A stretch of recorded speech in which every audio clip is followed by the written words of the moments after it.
বলুন কি উপকার পেয়েছেন মায়ের কাছে এসে?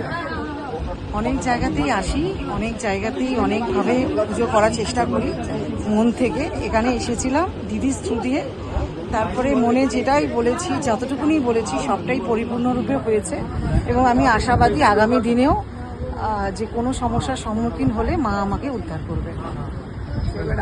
কোথা দিয়ে এসেছেন আর আপনি কি হয়ে গেছে বলো না না, কোথা থেকে বলুন। আচ্ছা, আমার দীর্ঘ প্রায় 1-1.5 বছর আমি ভীষণ কষ্ট পাচ্ছিলাম কাশির জন্য। হ্যাঁ, মানে আমি ঘুমাতে পারতাম না, শরীর অর্ধেক হয়ে গেছে। তারপরে ওষুধ খাওয়া ছেড়ে দিয়েছি, ছেড়ে দিয়ে আমি মাকে শুধু খালি ডেকে গেছি, মাকে শুধু ডেকে গেছি। মা আমাকে একদম ওষুধের থেকে অব্যাহতি দিয়েছে, দিয়ে এখন আমি প্রায় মাস 2 হয়ে গেছে, আমি মোটামুটি মানে ঠিক আছি। আমি হ্যাঁ, এখন মোটামুটি ঠিক আছি। আর হচ্ছে কাশিটা নেই, সারা রাত্রি ঘুমাতে পারতাম না।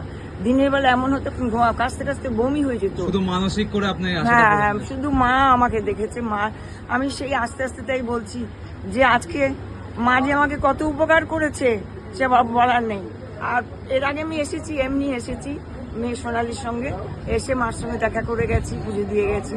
হ্যাঁ, কিন্তু হঠাৎ করে এখন চেহারাও খুব ভালো লাগে। হ্যাঁ, মানে এত অবস্থা ছিল, বসে এতক্ষণ কথাই বলতে পারতাম না, এইরকম অবস্থা হয়েছিল।